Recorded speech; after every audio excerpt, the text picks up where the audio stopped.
la descente en Égypte s'est passée par plusieurs étapes. La première, bien évidemment, c'est au moment du Brit Ben Abtarim, l'alliance avec Avram Avinu, qui ne pensait pas avoir une descendance. Donc ça c'est dans Breshit Lech Lecha, le Perek Tedvav Pasuke.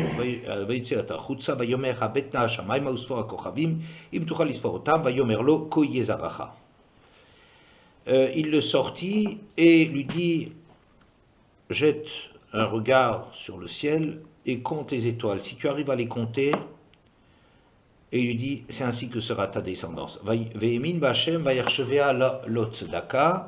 Et il a cru en Hachem qui a considéré qu'il avait fait quelque chose qu'il fallait porter à son crédit. On peut dire c'est Avram qui considère qu'Hachem a fait quelque chose pour lui, peu importe.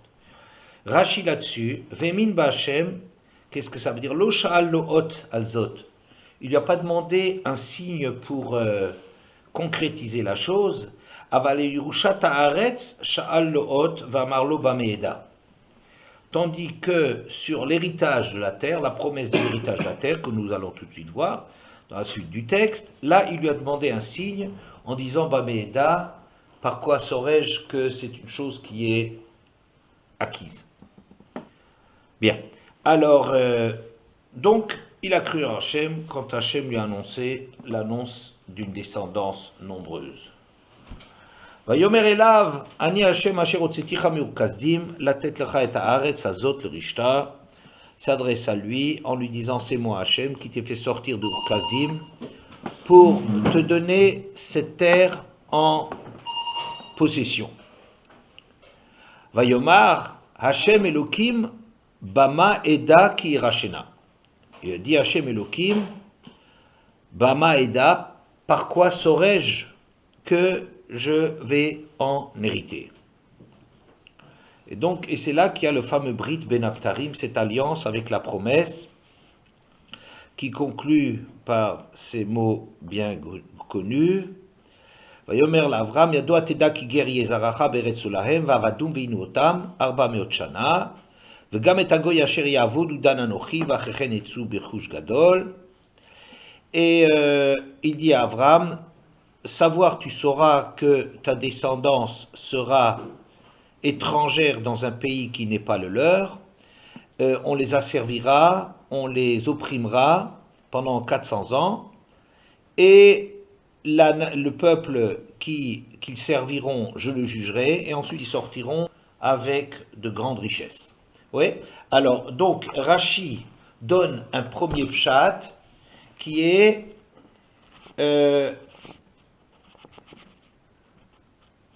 quand le texte, quand Avram demande Bama Eda, par quoi saurais-je que ça veut dire donne-moi un signe pour concrétiser cette chose.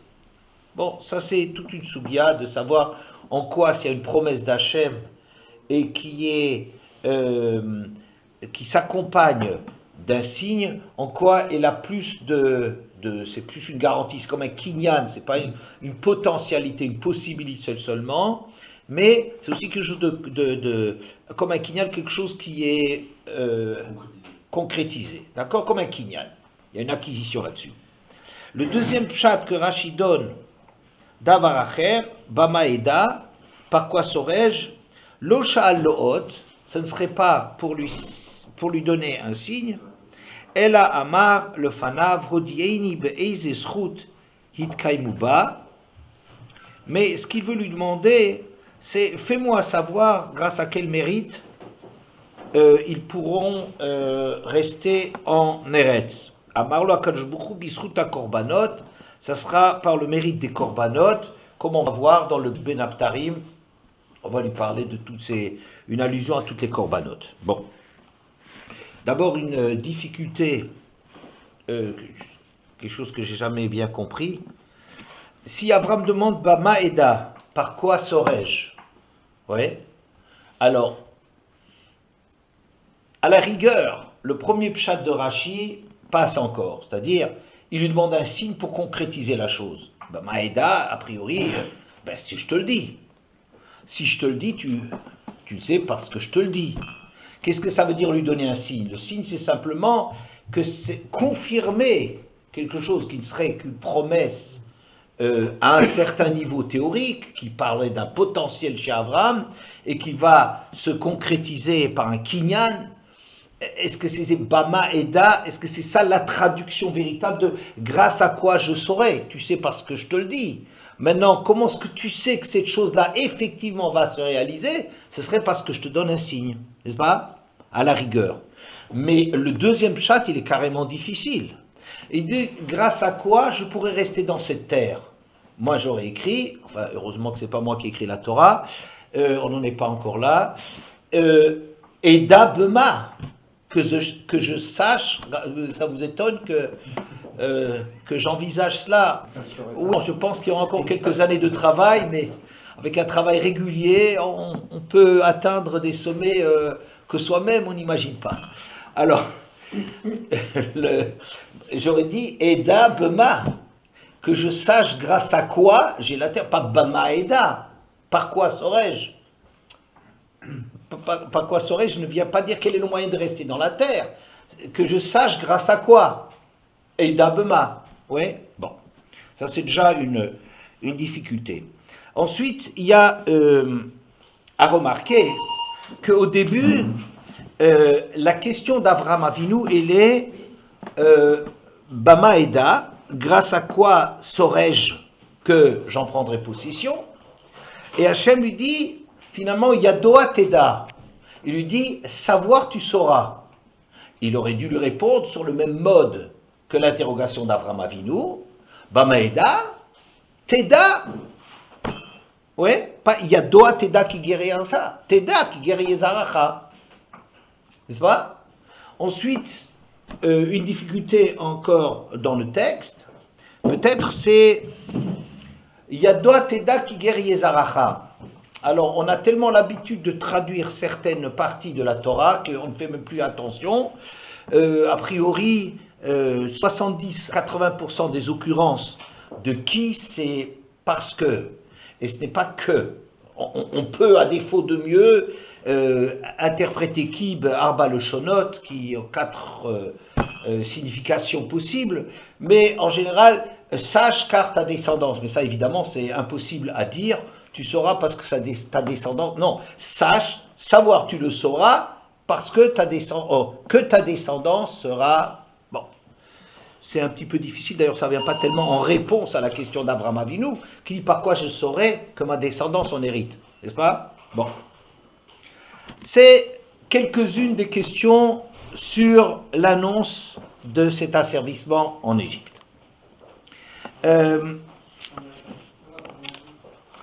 Dans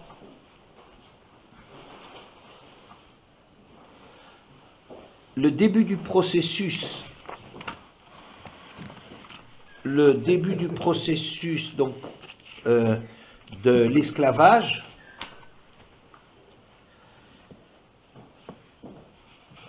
c'est, excusez-moi, dans le Sefer Shemot, c'est la vision du buisson. Donc, Shemot Gimel Bet. ומשה היה רואה את צאן יתרו חותנו בכהן מדיין, וינהג את הצאן אחר המדבר, ויבוא אל הר האלוקים חורבה. Moshe était berger du petit bétail de Yitro, son beau-père, serviteur de Midian, Cohen de Midian. Il conduisait le troupeau au-delà du désert et il arriva à la montagne d'Hachem à Chorev. Vayera malach Hashem elav belabatesh mitoch hasne. Un malach d'Hachem lui apparaît dans le cœur du feu, mitoch hasne, du sein du buisson, du taillis. Vayar veine hasne boer baesh vasne enenukal. Vision extraordinaire, il voit que le buisson est en train de brûler et il n'est pas consumé. Ouais. Ça fait plaisir qu'au moins Moshe s'étonne de ce miracle. Je vous dis ce matin qu'on a tellement de miracles dans la Torah et qu'on voit jamais que les Bnei Israël s'étonnent d'avoir de l'eau, ou que l'eau devient douce, ou que Kriyat Yamsouf, il y a jamais un étonnement comme si ça, c'est pas l'étonnement. Qu'il y ait des miracles, c'est dans c'est dans l'ADN du juif qu'il y ait des miracles. Ouais. Mais Rashi là-dessus donne un petit détail que tout le monde connaît. Mitoch Hasne, Velo ilan acher mishum imo anochi betzara, et pas d'un autre arbre pour signifier je suis avec lui dans sa détresse. Pourquoi est-ce qu'Hachem apparaît à Moshe pour lui demander d'aller sauver les Bnei Israël? Pourquoi est-ce qu'il apparaît du sein d'un arbre qui n'est pas très imposant, qui n'a pas l'air d'être un véritable message d'Hachem au niveau d'Hachem? Pour dire qu'Hachem ne reste pas dans ses cieux, dans sa toute-puissance, quand le peuple juif est dans l'asservissement, et donc il apparaît du sein d'un petit arbre. Oui. Quelque chose, bon, je fais juste remarquer ça, j'en dirai quelques mots tout à l'heure. Quand Yaakov descend en Égypte, il y a quelque chose que je rapproche de la vision de Imo Anochi Betsara, de cette signification, je serai avec lui dans la souffrance.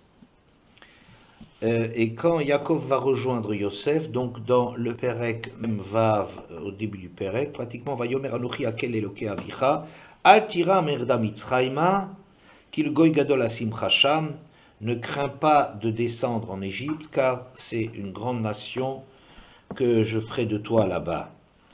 Anochi ered imcha Mitzrayma vonochi alcha gam alo. Et je descendrai avec toi en Égypte, et je te ferai aussi sortir d'Égypte. Ouais. Bon, ce qui signifie que Yaakov sera enterré hors d'Égypte, mais disons que Hachem aussi, on voit qu'il suit le mouvement de Yaakov, il accompagne Yaakov à sa descente en Égypte, il l'accompagnera à sa montée en Eretz. Bien. Alors, en vérité, c'est un cours qui m'a beaucoup marqué et que je dois beaucoup à un livre de Raphaël Drahe qui s'appelle L'esclavage d'Égypte, la sortie d'Égypte, c'est un livre qui est paru il y a pas mal d'années, entre-temps le pauvre est décédé. Et il a écrit un livre intéressant dont j'ai appris certains points. Il fait remarquer que dans l'esclavage d'Égypte, quand on rentre dans ce processus de l'esclavage, à un certain moment, on va décrire ce qui se passe. Vayi bayami marabi mahem. Ce fut au cours de cette longue période. Vayi bayami marabi mahem. Combien de temps? L'oba Torah listom, elle a le faresh. On a un grand principe que la Torah, elle est toujours précise.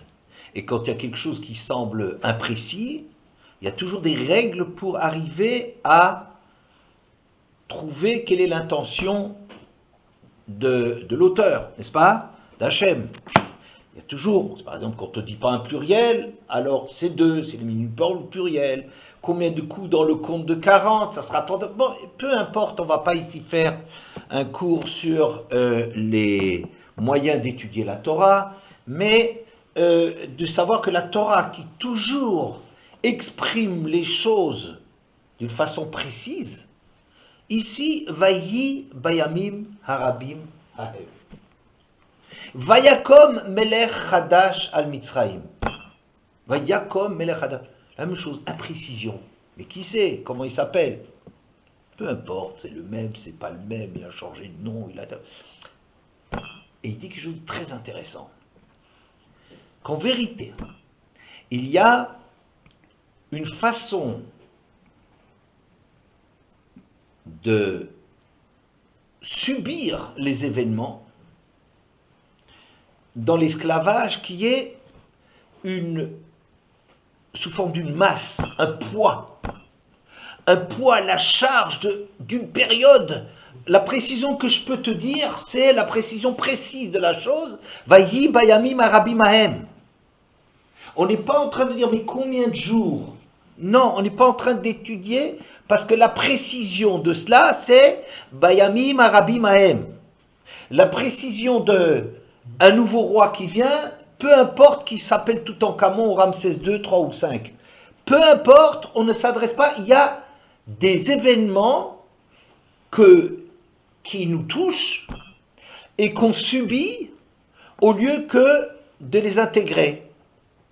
On dira par exemple que en temps normal, on est sensible aux différents détails, n'est-ce pas? On est sensible, on capte les choses, on donne du sens, on comprend les choses, on les intègre. Mais il y a des moments où il y a une autre façon où les événements interviennent sur nous, sous une autre forme, qui est sous une forme de masse, du poids. C'est pas les détails qui comptent là-dedans, c'est justement de voir par exemple. On a à un certain moment Roland Barthes écrit à un certain moment une introduction d'un des livres, j'ai pas lu plus que l'introduction, mais il dit que à l'époque de Voltaire, on pouvait se permettre de faire de l'humour quand les choses, les catastrophes étaient à toute petite échelle. On ne peut plus en parler maintenant comme ça, après ce qui s'est passé avec toutes les guerres, avec toutes les boucheries qui ont eu lieu dans le monde. On ne peut plus se moquer de ça. Il y a un langage qu'on ne peut plus prendre par rapport à ça. Il y a aussi une insensibilité qui se crée par rapport à tout ce qui se passe. On va dire il y a des populations en Afrique, 800 000 personnes, c'est des chiffres qui sont tellement fous, tellement impensables, qu'on n'arrive même pas à les intégrer, on ne prend pas la mesure. On est en train de dire des informations chaque jour, je ne sais pas, dans telle école du Texas ou je ne sais pas où en Amérique, il y a un gosse de je ne sais pas quel âge, de plus en plus jeune et de mieux en mieux armé, qui fait des... On n'arrive même plus à intégrer, on ne suit plus, on ne donne plus de sens, on n'intègre plus la signification que les événements ont.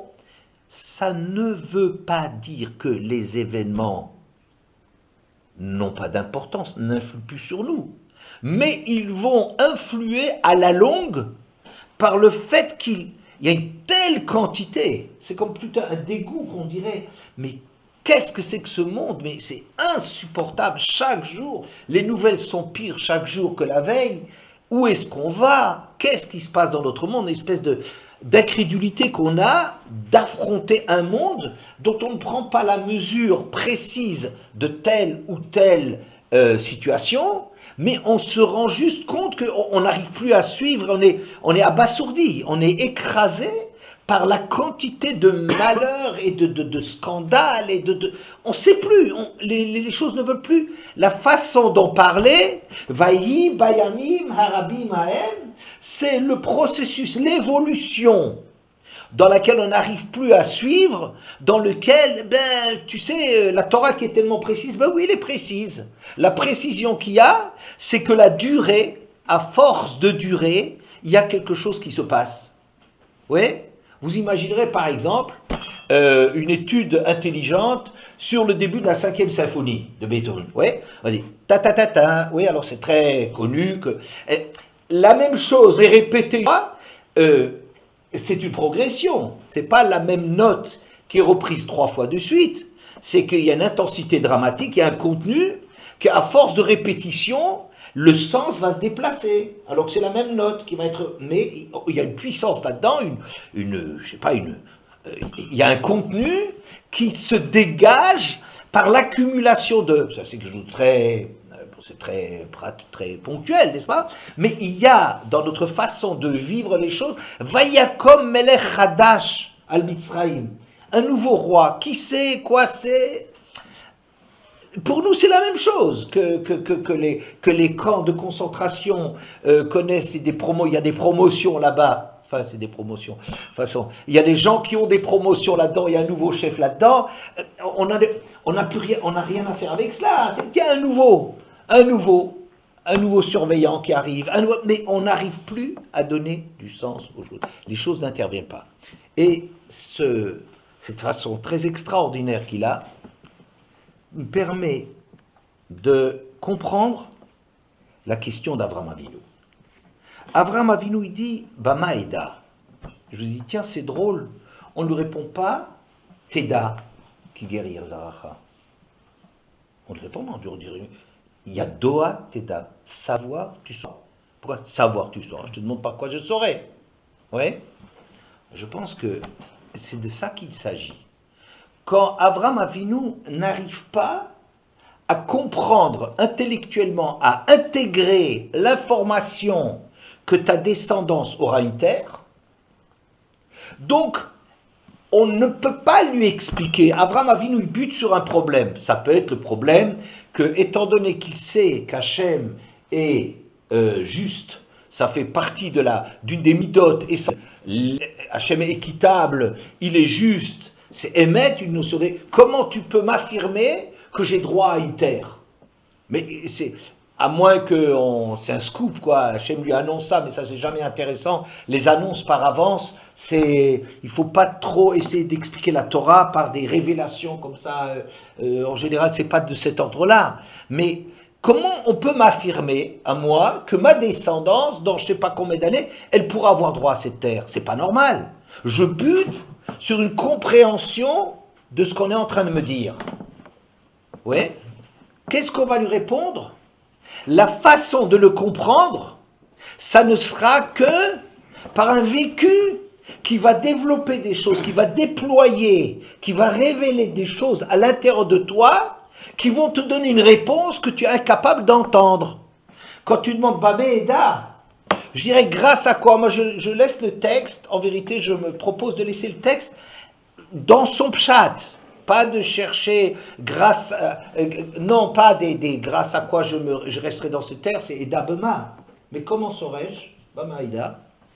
Tu le sauras, qui guerrier Zaracha, parce que ta descendance, qui ne change pas de sa traduction habituelle qui est parce que, sauras par le fait que ta descendance sera esclave en Égypte, et le fait que tu vivras des expériences qui te révéleront à toi-même, qui révéleront une dimension d'Ebné Israël en Égypte, c'est ça ce qui te donnera une réponse que tu es incapable, quand on reste juste au niveau de l'appréhension intellectuelle des choses, où tu as une question, mais les juifs, les autres, c'est tous les mêmes, au nom de quoi est-ce qu'on peut m'annoncer par avance? Mais si tu fais l'expérience de tout ce que l'Égypte va révéler à l'intérieur de ta personne, tu comprendras qu'il y a une différence entre toi et les gens de cette terre.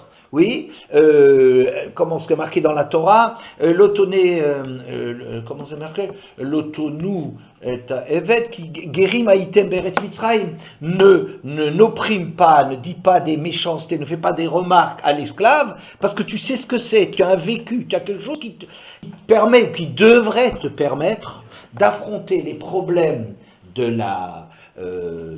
minorités opprimées, qui devrait dans ton histoire te faire aborder le problème autrement que les autres. Les autres posent le problème d'une façon géopolitique, j'en sais rien. Vous comprenez? Ils ne peuvent pas entendre, ils n'entendent pas la souffrance. Pour toi, quelqu'un qui est opprimé, c'est une souffrance. Tu as vécu cela, tu as une autre position.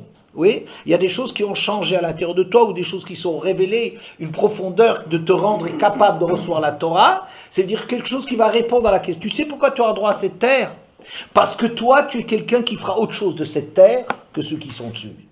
Au début du processus, quand Avraham Avinu n'a pas encore intégré ça, et il entend simplement, il veut comprendre. Oui, Avraham Avinu n'a évidemment pas un problème sur le miracle. Le miracle est facile. Quand on lui annonce à Avraham Avinu, qui est déjà vieux, et Sarah, qui ne peut pas avoir d'enfants, on lui annonce qu'il y a des enfants, mais Yitzhak, il rit de joie, tellement que lui, c'est évident.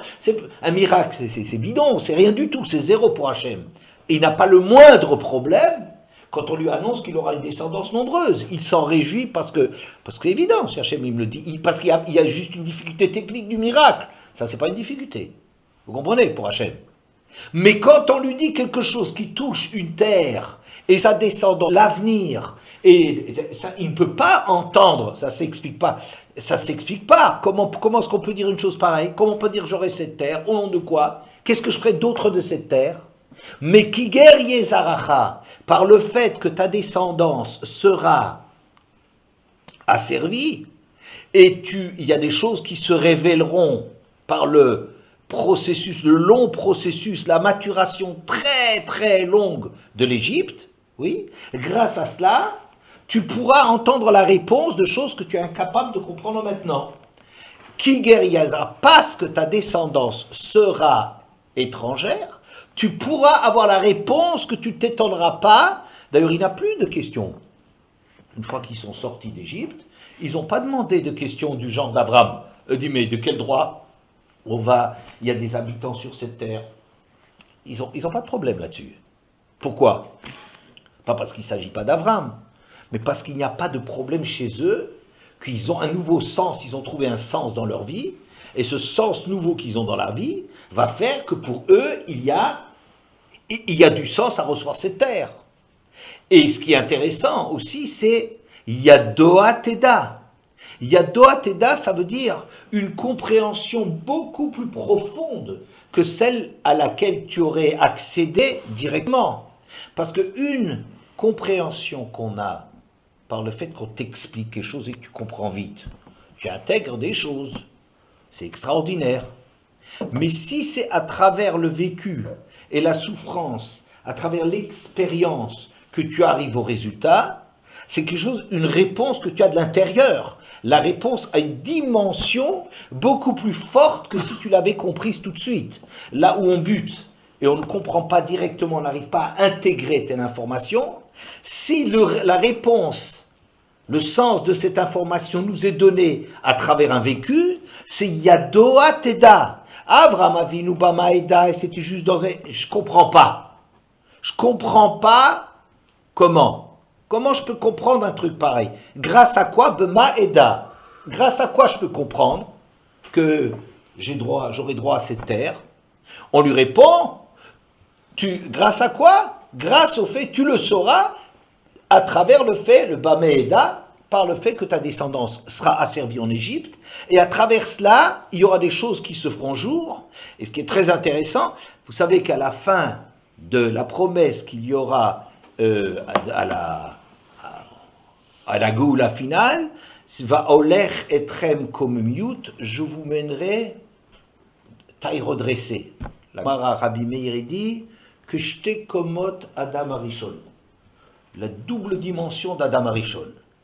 Oui, j'étais kafoul, comme ça ils disent là-bas dans la Gemara, Tafkouf, je crois, dans Sanhedrin, 2 fois plus grand qu'Adam Arishon. Ça veut dire quoi? Ça veut dire qu'Adam Arishon, sa compréhension est une compréhension directe. Il avait une intelligence qu'on n'arrive même pas à imaginer, mais c'est une intelligence de quelqu'un qui arrive à voir, à comprendre tout. Il comprenait le monde. Oui. Mais nous, à travers l'histoire, qu'est-ce que l'histoire et l'expérience fera de nous? Elle fera de nous comme Miyut. Il y a Doa Teda. Ce que Abraham Avinu percevait directement, nous, ça sera tout le cheminement de l'histoire qui amènera le monde à comprendre, mais c'est d'une façon beaucoup plus, vous voyez, d'une façon pnimique, d'une façon de l'intérieur à l'intérieur. Par le vécu, c'est à Doatida comme Miyut. Et c'est ça, encore une remarque de Raphaël Drey, il dit que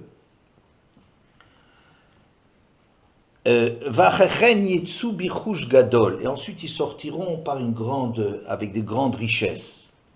Certainement, je vous ai déjà dit, je me souviens de l'avoir dit, dans un des cours, que une grande richesse, on ne peut pas, qu'à des gens, tu sais, tu vas rentrer en enfer, et puis ensuite, mais tu sais, derrière, hein, tu vas avoir de grandes richesses. C'est obscène, c'est invraisemblable de dire une chose pareille. Quoi. Tu sais, grâce aux 6 millions de morts, on a eu droit à... Mais c'est impensable de sortir une énormité pareille. Mais Raphaël Drey, il dit, Rechouch, c'est le contraire de Srar. c'est les mêmes lettres à l'envers. Un srar, c'est un salaire de quelque chose. Le salaire de quelque chose, c'est le résultat direct du travail. Le résultat direct du travail, et tu es payé, tu es rémunéré, tu obtiens exactement le juste salaire pour, ça s'appelle srar. Rechouche, c'est autre chose. On n'a pas promis aux Juifs de sortir riches d'Égypte. On a dit que ce n'est pas de cette richesse dont il s'agissait, mais de recherche quelque chose, c'est de conquérir quelque chose, d'acquérir quelque chose. Ce que tu acquerras par l'asservissement de l'Égypte, ça s'appelle rechouche. Ce n'est pas une juste rémunération. Pourquoi? Parce que le processus d'acquisition, c'est un processus de vécu dans lequel les choses, elles viennent de l'intérieur. C'est un date très profond, une connaissance qui ressort du vécu et qui est beaucoup plus profonde et qui est d'un autre ordre. Ça, c'est vraiment une acquisition. Ce n'est pas de l'argent que tu recevras. Ensuite, tu sortiras avec une acquisition. Oui? Bien.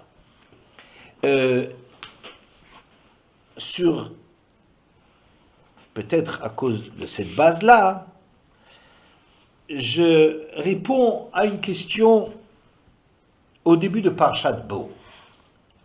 Vayomer Hashem el Moshe Bo el Paro, ki ani ichbadti et libo vet lev avadav leman shiti ototai ele bekirbo. Hashem dit à Moshe, rends-toi chez Paro, car j'ai endurci son cœur et le cœur de ses serviteurs, afin de placer mes signes que voici parmi lui. Ou le man te saper beozne vilcha ou ben mincha et asher italalti b'mitzraim vet otai asher samti bam vidatem kieni Hashem, et afin que tu puisses raconter aux oreilles de ton fils et de ton petit-fils comme je me suis joué de l'Égypte et mes signes que j'ai placés chez eux, et vous saurez que c'est moi Hashem. Alors, il y a une difficulté dans ce verset qui est qu'il y a le renforcement du cœur qui est annoncé ici, qui anirbaditi et libo, je lui alourdis le cœur. Il a deux buts. Premièrement, le man shiti ototai ele bikirbo, afin que je place mes signes chez lui, ou le man, et pour que tu puisses raconter comme je me suis joué de lui. Alors en général, on fait attention à cette deuxième conséquence. On dit que le paro, étant donné que jusqu'à présent, il n'a pas écouté, et bien maintenant, on ne va plus l'écouter lui, on va se désintéresser de lui, on va faire de lui qui n'a plus de liberté, n'est-ce pas? Il n'a plus de liberté, et il va attraper les claques qu'il mérite de toute façon, parce qu'il y a un but là derrière, c'est d'utiliser l'Égypte comme terrain de démonstration de tout ce qu'on apprend concernant Hachem. On a déjà dit que nous, notre catéchisme, si on veut, notre connaissance d'Hachem, c'est le vécu de ce qu'Hachem il a été avec les Havot et de ce qu'il a vécu en Égypte. Donc il y a un but, que si maintenant le paro qui a mérité ce qui va lui arriver, parce que tant qu'il était libre, il a refusé d'entendre la parole d'Hachem, alors on a utilisé Paro maintenant pour lui continuer la démonstration de la puissance d'Hachem qui va venir avec toutes les makotes qui vont encore arriver et dont nous on aura un enseignement à tirer. Sauf que le verset c'est pas tout à fait ça qu'il dit. Le verset il nous dit pour placer mes signes chez lui et pour que vous puissiez raconter à vos descendants. Donc, il y a deux choses. Il y a aussi quelque chose concernant Paro. Qu'est-ce qu'il y a concernant Paro? Il me semble que d'après ce qu'on a dit avant, on peut comprendre qu'en réalité, Hachem continue à parler avec Paro, mais sur un autre mode. C'est-à-dire, jusqu'à présent, Paro a compris, a entendu ce qu'on voulait de lui. Il l'a refusé. Il l'a refusé. Vient un moment où, finalement, il a montré ses limites. Il ne veut pas entendre parce qu'il ne veut pas, parce qu'il ne croit pas, parce qu'il refuse d'admettre. Ok. Est-ce qu'on va dire maintenant, ça y est, c'est fini, maintenant toi, on va te rosser pour montrer aux autres tout ce qu'on sait faire? Non. Je dis que le dialogue avec Paro va passer sur un autre mode, et l'autre mode, c'est que le Paro lui-même qui reçoit des coups, c'est quelque chose qui va éveiller à la longue une reconnaissance d'Hachem. Il va dire oui, Hachem wa tzadik, c'est Hachem qui a raison. On n'arrive pas à lui expliquer, on n'a pas pu lui démontrer, il n'a pas voulu qu'on lui démontre, d'accord?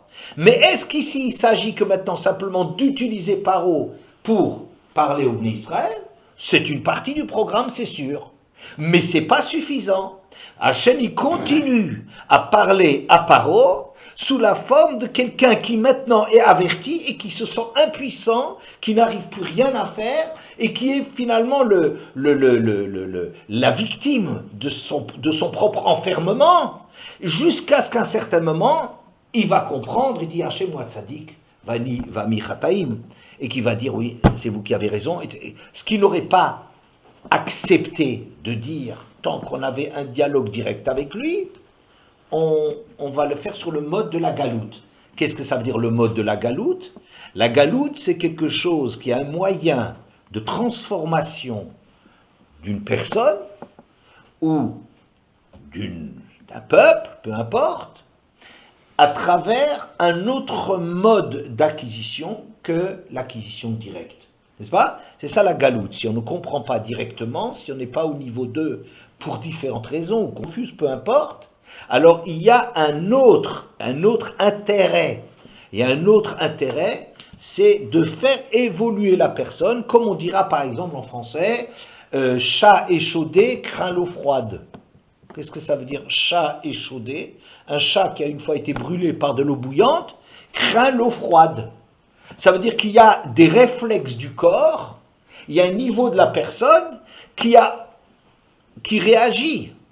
Si par exemple on va faire un plat, eh ben, on ne se souviendra pas, on va essayer de plonger dans la piscine et on fait un plat monstrueux, eh ben, on va en faire tout un plat. Le corps va en faire tout un plat, n'est-ce pas? Ça veut dire, même si nous, on ne se souvient plus au niveau des acquis, des connaissances, mais le corps lui-même a intégré qu'il y a une souffrance et ça crée un réflexe et des réactions qui sont plus forts que moi. C'est plus fort que moi si j'ai été ébouillanté, j'ai même peur de l'eau froide.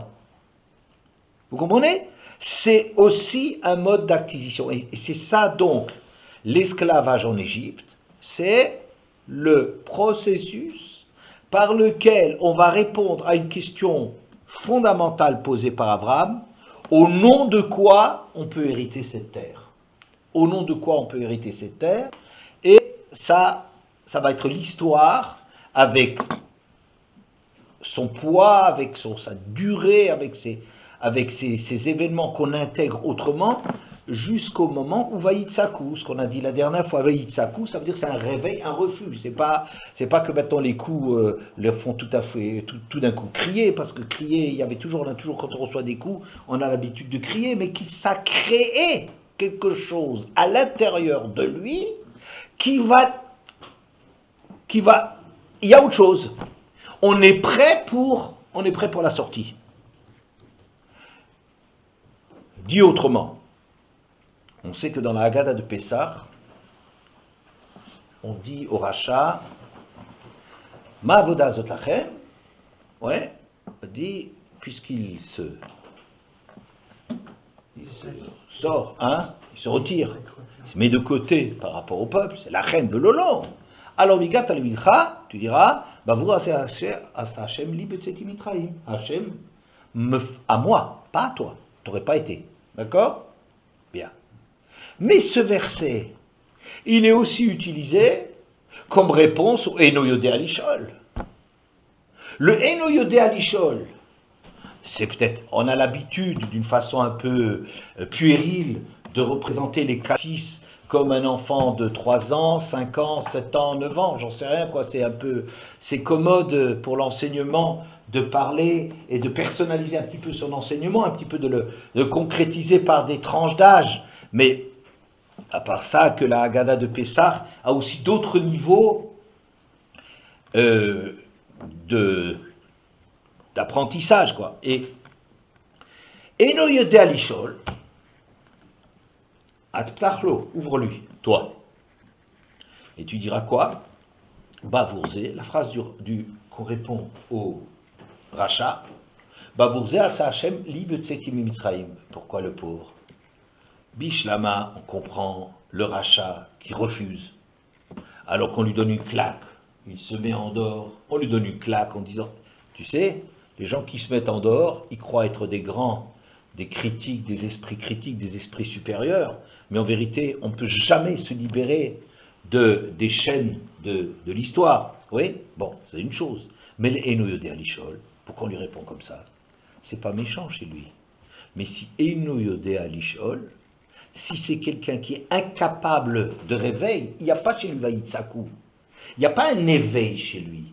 Il voit autour de lui des événements, il n'est pas interpellé. Il est indifférent, il est muet, il est sourd, muet, il n'est pas interpellé par ce qui se passe autour de lui. Il ne serait pas sorti d'Égypte. Pourquoi? Parce que chez lui, il n'y a pas de processus d'éveil qui se fait jour. Il n'y a rien qui se fait jour. Donc il ne peut pas sortir d'Égypte. Ceux qui sont sortis d'Égypte, c'est ceux qui, quelque part, ont compris l'enseignement de l'Égypte. N'est-ce pas? Alors, il me semble que dans ce processus-là, on peut comprendre, à travers ce processus, la remarque de Rashi. Pourquoi Hachem s'est adressé à Moshe par un sné, quoi, un taillis, un buisson, quelque chose de... Alors on dit là-bas, Imo Anochi Betsara, avec lui je suis dans la souffrance. Je ne parle pas de ma hauteur où on aurait attendu Hachem, mais Hachem, si l'on peut dire, il se fait tout petit. Oui, c'est très joli, c'est très gentil, c'est une belle leçon d'humilité, n'est-ce pas? Ça, on connaît cela, mais je pense que c'est d'autres choses dont il s'agit essentiellement. C'est que Hachem, il ne sort pas indemne d'un processus de galoute. C'est-à-dire, quand un homme est dans la tsara, Hachem lui-même est perçu comme lui-même il descend de sa hauteur. L'image du monde qu'on a quand ça va mal pour nous, Hachem est b'tsara avec nous. La perception qu'on a, elle est à ce niveau-là. Comme je vous ai une fois rapporté un extraordinaire Zohar qui disait que l'olam alishane adam ben ben banav, il ne faut jamais favoriser un enfant par rapport aux autres, à propos de la tonnette passim, de l'habit spécial que son père avait confectionné, parce qu'à cause de cela, Yosef a été exilé, et ses frères ont été exilés, et son père a été exilé, et la Shrina a été exilée. Alors on va dire, c'est une espèce de... Oh là là, oh là là. On en jette, on a l'impression d'une espèce de... comment est-ce qu'on appelle ça, pas une inflation, mais enfin une surabondance de... Gradation. Une Gradation. Non, oui, mais c'est pas... Disons une espèce de... On en met encore plus. Une surenchère, escalade et ça serait gradation, quoi. Oui, une surenchère et encore, et ça, mais c'est pas vrai. On est juste en train de décrire que lorsque un enfant est favorisé, où on perçoit les choses, on imagine, on ressent qu'un enfant est favorisé par rapport aux autres, ça touche tout le monde. Personne ne ressort indemne de cela. Cet enfant lui-même, qu'on semble propulser sur le devant de la scène, c'est quelque chose qui lui perturbe la vision des choses parce qu'on lui donne une place spéciale, on le sort de l'ensemble des frères. Les frères qui sont l'objet qui ont subi la préférence du frère, sont évidemment déstabilisés. Même l'image du père ne sort pas intacte de cela. Même Yaakov, on n'osera pas le dire. Alors qu'est-ce qu'on va faire? On va frapper Yosef pour ne pas frapper son père, mais celui qui mériterait les coups, c'est Yaakov. C'est les parents injustes qui favorisent injustement un enfant. L'enfant n'a pas le courage de dire clairement que les parents sont injustes. Alors évidemment, il va le retourner, on va se retourner contre Yosef. Mais s'il y avait quelqu'un dans cette histoire qui est responsable, c'est à Yaakov qu'on reproche d'avoir favorisé un enfant. Mais, oui. Est-ce qu'il y a un peu une frustration, le fait que Yaakov, lui, il a été joué de Rachel, Léa, tout ça. Alors lui, il remet ce truc de dire, moi je préfère en fait Yosef.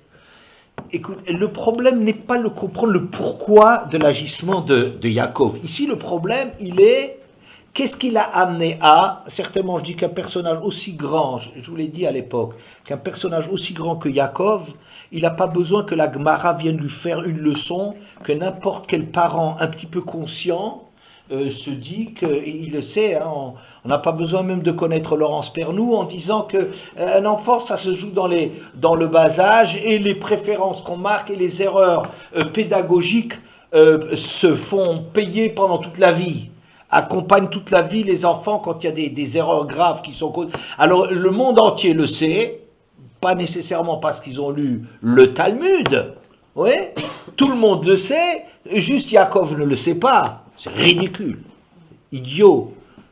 Yaakov a d'autres calculs. Il n'empêche que le texte relève cela, il relève cela comme une faute chez lui. Il y a eu certainement beaucoup de raisons là-dessus. Je vous en ai même moi-même parlé, expliqué la démarche de Yaakov, mais il y a quelque chose que Yaakov ne sort pas indemne. Et c'est pas parce que les frères ont décidé de tuer Yosef qu'en vérité Yosef il est un peu victime de cette préférence, de ce choix de son père. Mais le responsable, c'est celui qu'on n'ose pas accuser, c'est Yaakov. Et je dirais plus que cela. Le responsable de tout ça, c'est Hachem. La Shrina aussi yarda le Mitzraïm. C'est-à-dire que notre image du monde dans lequel il y a une injustice, il y a un mal tellement scandaleux qu'on a préféré un Yosef par rapport à ses frères, Hachem ne ressort pas indemne de cela. Quand il y a une injustice dans le monde, on a une image minorée d'Hachem. Vous savez, quand on se lève le matin et qu'il fait beau dehors, tout est beau et Hachem est beau et le monde il a raison d'être créé. Et quand tu te lèves et que le temps est gris et pluvieux, le monde est moche et Hachem il est moche. On n'ose pas le dire comme ça, mais c'est de ça qu'il s'agit. N'est-ce pas? Imo anochi betzara, de dire que je suis avec les Bnei Israël dans la souffrance, c'est quelque chose de totalement vrai, non pas simplement je suis solidaire, de dire je suis solidaire de leur souffrance et je ne peux pas supporter que, comme on dira par exemple, dans des périodes de disette, il ne faut pas aller avec sa femme, il ne faut pas prendre ses aises alors que le monde est dans la souffrance. Alors Hachem, il ferait quelque chose du même genre. Je me solidarise de votre... Ouais, je suis solidaire de votre souffrance. Mais je pense que c'est quelque chose de plus profond. Hachem, il accompagne, et c'est ça ce qui est marqué à propos de Yaakov, qu'Hachem il dit, tu vas descendre en Égypte, je descends avec toi, je remonte avec toi. C'est-à-dire qu'il lui annonce un processus dans lequel il va une descente aux enfers, et là-dedans Hachem va l'accompagner, et il y a une remontée de cela. Oui, ça veut dire qu'Hachem toujours l'accompagne, parce que c'est pas un déplacement que Shrina Imahem, quand des textes nous disent, quand les Bnei Israël vont en galoute, la Shrina Imahem, la présence divine les accompagne, bien évidemment, mais c'est pas un déplacement géographique, la Shrina ne se déplace pas, mais on veut seulement dire que l'homme est accompagné, sa vision du monde, tel qu'il l'aperçoit, et dont Hachem est un des points essentiels, va l'accompagner à travers sa vie.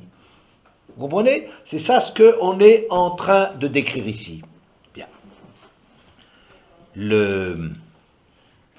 Raphaël Draï faisait remarquer aussi que le début de Parshat Vaïchi, tout le monde connaît le début de Parshat Vaïchi, que Parashazou Stouma, cette paracha est fermée. On a une difficulté de voir où commence et où finit Vaïgash, où commence Vaïchi. Pourquoi? Parce que avec la mort de Yaakov qui est relatée dans ce texte, le Shiboud a commencé. Oui, c'est une des raisons qu'il donne. Venistemu enehem velibam shel Israël mitzarat hagalut.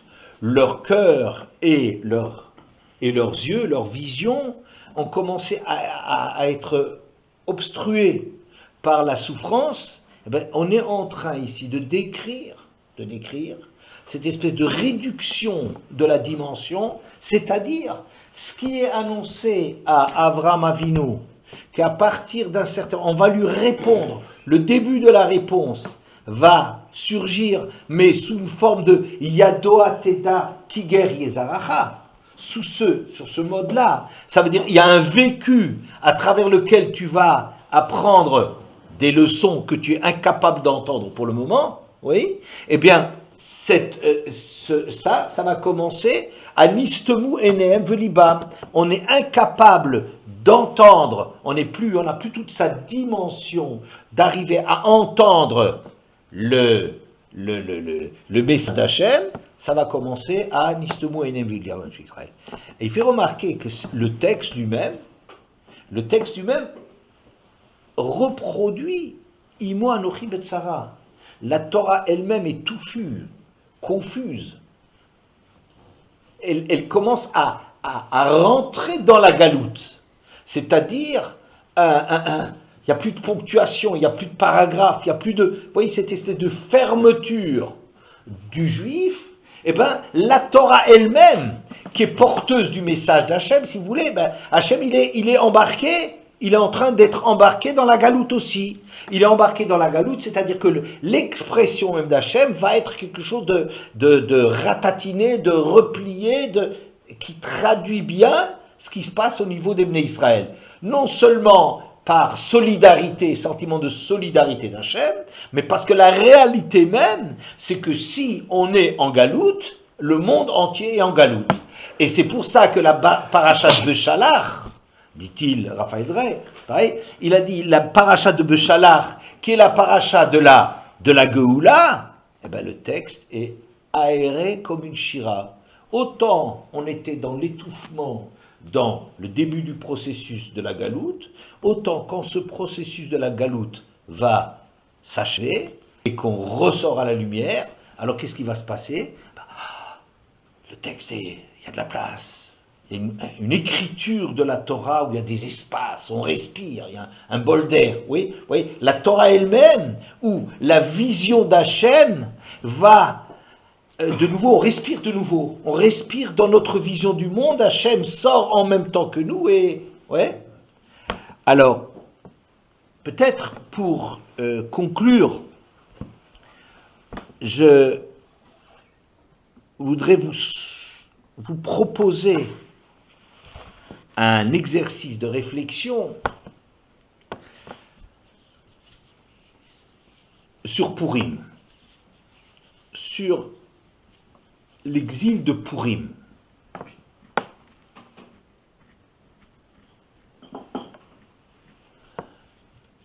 Purim, c'est une fête de l'exil. Hein? Enfin, c'est l'exil des Bnei Israël qui sont assimilés, qui ont perdu leur repère, et qui progressivement vont essayer d'émerger, n'est-ce pas? C'est le schéma. Intéressant, je trouve, que Miriev Inish le Vassoumé Ad de l'Oyada, de nous proposer de Ad de l'Oyada qui nous amènerait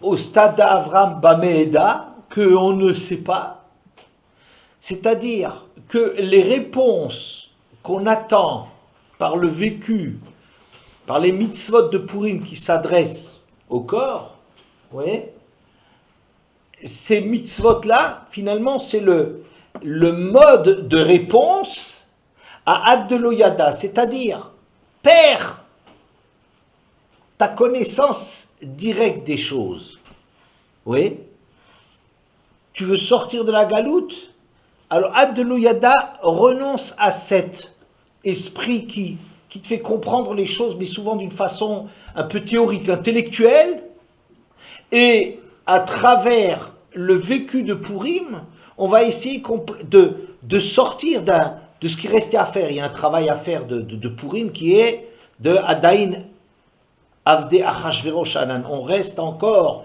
soumis aux nations, même quand on se débarrasse de Haman. On a encore un travail à faire, et ce travail-là, il va commencer à Purim, et qui doit nous amener jusqu'à Pessah, à la parole Pessah, la bouche qui va arriver à s'exprimer, à Pessah, et il faut rapprocher cette Géoula de Purim, la Géoula de Purim, de la Géoula de Pessah. C'est-à-dire, le fait d'avoir résolu un certain niveau, je reste très global, et il faudrait étudier les choses dans le détail, si vous voulez, dans le détail, de voir que on a fait la moitié du chemin, on a répondu quelque part à Haman, Achashverosh, on reste encore soumis à Achashverosh, et il faut masmir la Géoula de Pessah à la Géoula de Purim. Il faut maintenant se rapprocher jusqu'à ce qu'on arrive à exprimer les choses, et c'est pour ça que dès Purim même, dans la Halacha, le jour même de Purim, on commence le nettoyage de Pessah. Ça veut dire enlever le Chametz, c'est le jour même de Purim. Vous voyez ce que nous essayons de faire en éliminant la vodka et le whisky, et bien évidemment, voilà. On va s'arrêter.